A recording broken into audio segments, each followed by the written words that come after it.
Bien, alors bonsoir à tout le monde. Et pour cette paracha de Beshalach, on peut commencer notre étude par la bracha Shechianu veKimanu vehigianu lazman hazeh, puisque on boucle une année. C'est-à-dire qu'on a commencé ce cycle d'études du Rav Noam Perel l'année dernière à parachat Beshalach. Donc en fait, là, je vais prendre une autre idée, puisque je dis que sur chaque paracha, le Rav a deux, trois idées.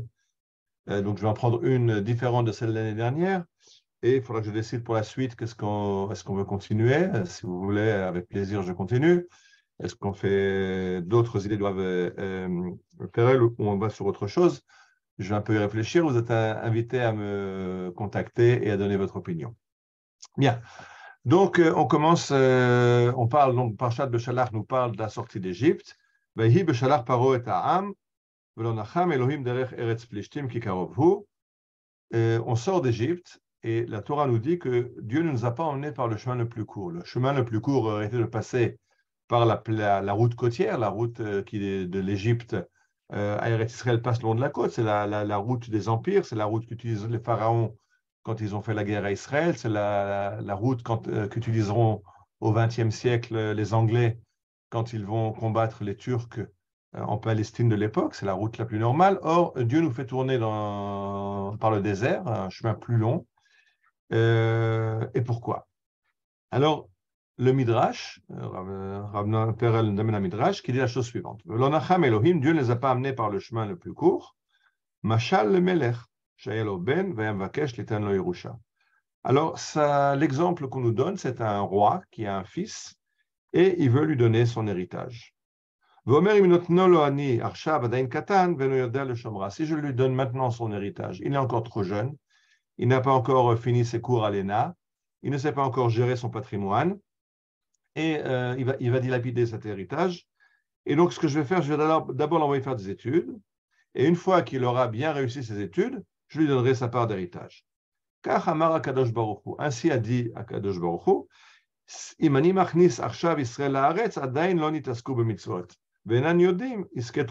Si j'amène maintenant le peuple d'Israël en Israël, ils n'ont pas encore reçu des mitzvot, ils n'ont pas encore compris que j'attends d'eux une conduite spéciale, pas la conduite de l'Égypte, mais une conduite normative qui est réglée par la Torah. Donc je les amène d'abord dans le désert, je leur donne la Torah, et une fois qu'ils auront compris que le fait d'habiter en Eretz Israël requiert une conduite morale, alors je les ferai rentrer en Eretz Israël. Donc le retard dans le désert a été pour permettre à Dieu de donner la Torah à Israël et d'éduquer Israël en vue de l'entrée en Eretz Israël.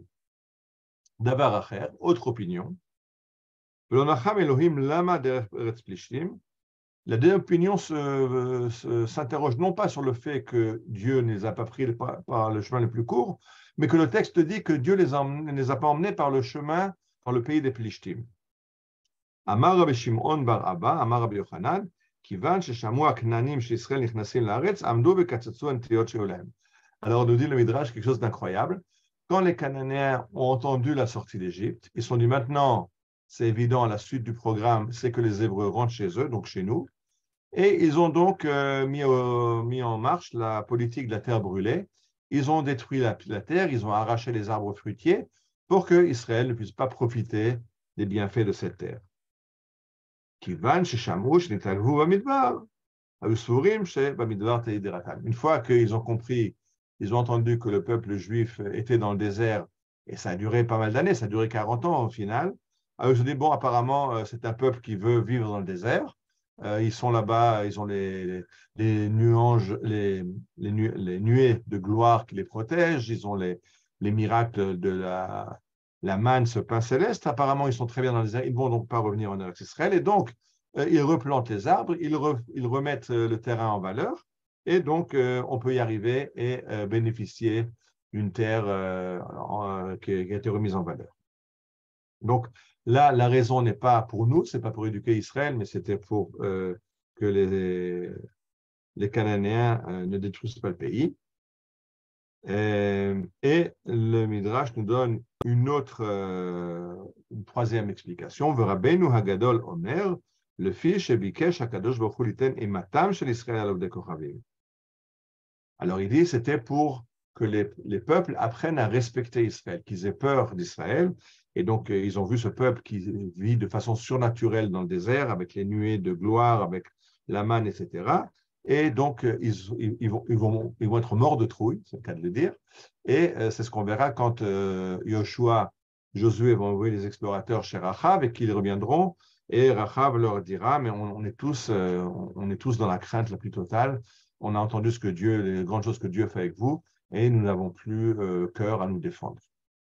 Donc, 3 explications sur le fait qu'Akadosh Baruch Hu nous a mis en attente dans le désert et ne nous a pas fait rentrer tout de suite en Eretz Israël. Nous explique le Rav Porel que quand on voit un arrêt dans l'histoire, quand apparemment les choses ne fonctionnent pas dans le bon déroulement des choses, alors on peut se désespérer. Il faut comprendre que non, que Dieu a un plan. Et donc, le plan peut être en trois volets. Ça peut être un plan par rapport à nous, que nous ne sommes pas encore mûrs à la suite du plan, et donc Dieu décide de nous éduquer, de laisser un temps pour nous parfaire, etc. Le problème peut être sur le but ultime du projet. Le but ultime du projet, c'est de nous faire rentrer dans une terre qui est bonne et qui est fertile et qui produit des fruits.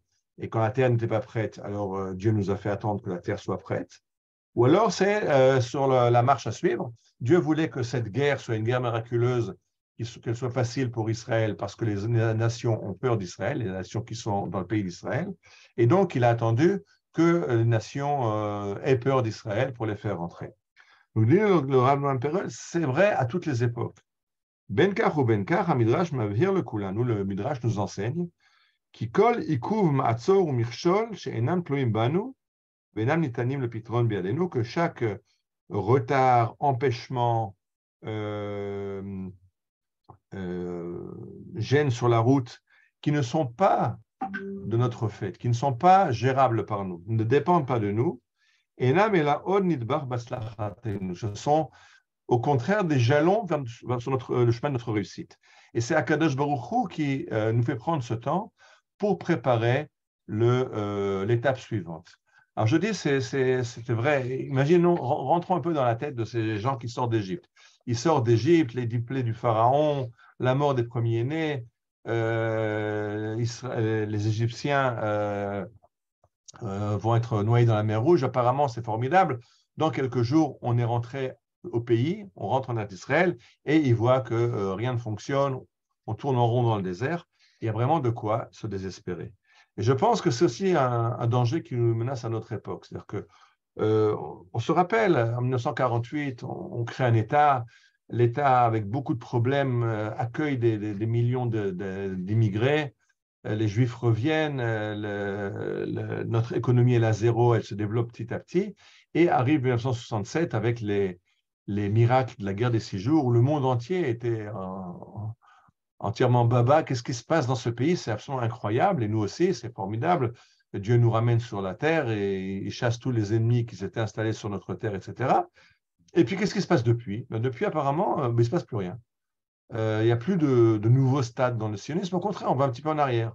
D'abord, on a donné le Sinaï aux Égyptiens en détruisant les villages de la région de Yamit et de Ophira. Après, ce sont été les accords d'Oslo qui est une catastrophe. Alors, de nouveau, je n'ai pas dit après Yamit et le Sinaï, on a eu la guerre au Liban. Après les accords d'Oslo, on a eu la guerre d'Oslo, ce qu'on a appelé la deuxième intifada, etc. Après, on a démantèlement du Gush Katif et de chasser les habitants de Gush Katif. Alors, on s'est retrouvé avec des guerres à Gaza qui reviennent périodiquement sans finir. Et on peut se poser la question, est-ce que vraiment on est dans une époque de la Géoula où on s'est trompé et puis en fait, on est arrivé à un stop et depuis 1967, en fait, on fait tout le temps marche arrière. Alors, la réponse que donne le rappel ici, elle est très, très vraie à notre époque. Il faut comprendre qu'on est en train de se ressaisir, de se préparer à un stade suivant. Et je pense que quand on voit ce qui se passe aujourd'hui, je pense qu'on est vraiment maintenant à l'aube de ce stade suivant. On voit qu'on a un nouveau gouvernement qui parle de quoi? De restructurer le système judiciaire, de restructurer la presse, de définir les objectifs du ministère de l'Éducation nationale, qu'est-ce qu'on veut éduquer, de revenir à des valeurs juives de la famille, du Shabbat, etc. Donc on voit qu'en fait, ça fait un bout de temps que moi, ce qui me manque, c'est justement que les gouvernements successifs dans les campagnes électorales et après quand ils sont au pouvoir ne proposaient plus de suite au programme sioniste, ne définissaient plus d'objectifs au sionisme. Et voilà que maintenant, c'est ce qui est sur la sellette. Et donc, tous ceux qui ont voulu arrêter le sionisme, qui ont voulu qu'on soit un peuple comme tous les autres avec des valeurs progressistes, etc., crient maintenant, appellent à la révolte, appellent à la révolte armée contre le gouvernement parce que c'est la fin de leur rêve. Ils se rendent compte que le peuple d'Israël est en train de se ressaisir. Ils ont œuvré pendant des années pour nous délester de tout ce bagage juif qu'on avait. Et tout à coup, ils se rendent compte que non, la majorité, les Juifs, la majorité veut la terre d'Israël aux mains d'Israël, veut des valeurs juives. Et donc, il y a maintenant un combat d'arrière-garde qui est livré à ce changement qui, à mon avis, je l'espère, va commencer et on passe vers un nouveau stade de la Géoula. Voilà, alors ça c'était pour cette paracha de Bachelard. Je coupe donc l'enregistrement.